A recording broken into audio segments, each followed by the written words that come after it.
هذا الإمام الذي عانى ما عانى طوال هذه السنوات وهو يريد أن يملأ الأرض قسطا وعدلا بعدما ملئت ظلما وجورا، ينقل في بعض أحوال السيد حيدر الحلي على الله مقامه.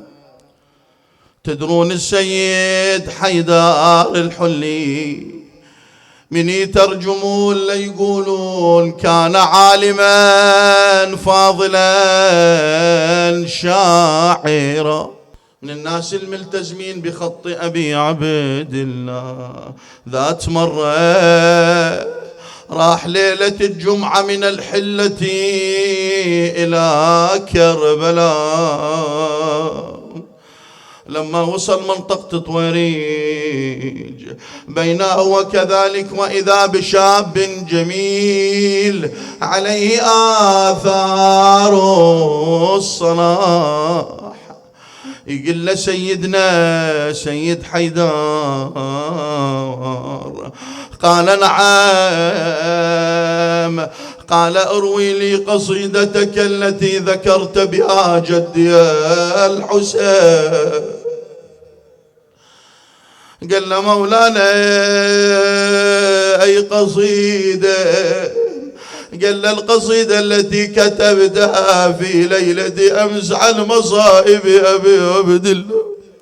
ناس سيد حيدر تدري انفجع، قال سبحان الله والله لم يعلم أحد بهذه القصيدة أبدا. أنا ردت ألقي القصيدة على مسامع سيدي أبي عبد الله، أريد أروح الكربلة أنا أقرأها بالضريح الشريف بالصحن. قال بالله عليك أسمعني شطرا من هذه القصيدة. أنا بعد يقول لا شعوريا السيد حيدر الحلي بدأ ينقل تلك الأبيات المعروفة: الله يا حامي الشريعة أتقير وهي كذا مروعة،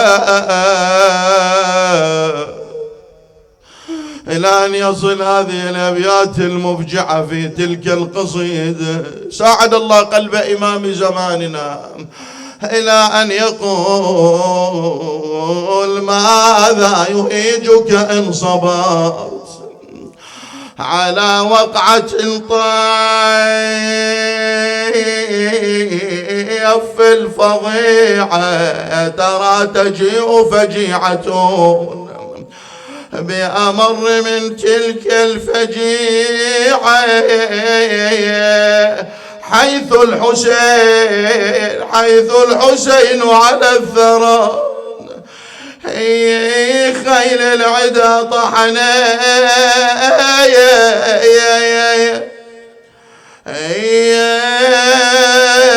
ضلوعه ورضيعه بدم الوريد مخضب. هنا ما تحمل يقول هذا الشاب، بدأ يبكي يلطم على راسه. ورضيعه بدم الوريد مخضب فاطلب رضيعه. وشلون مصيبة الرضيع مصيبة. إمامي الحسين عليه السلام عاد بالرضيع إلى المخيم. تلقته مولاتي زينب وهي تقول: أبا عبد الله هل سقيت الرضيعة ماء؟ الحسين يطلع الرضيع من بين عباته. قال: أخي زينب حاكي ولدي مذبوحا.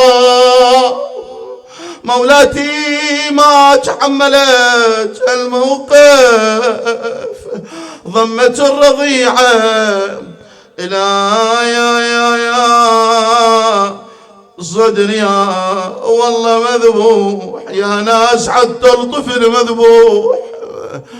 اي والله ودم على الجرباء.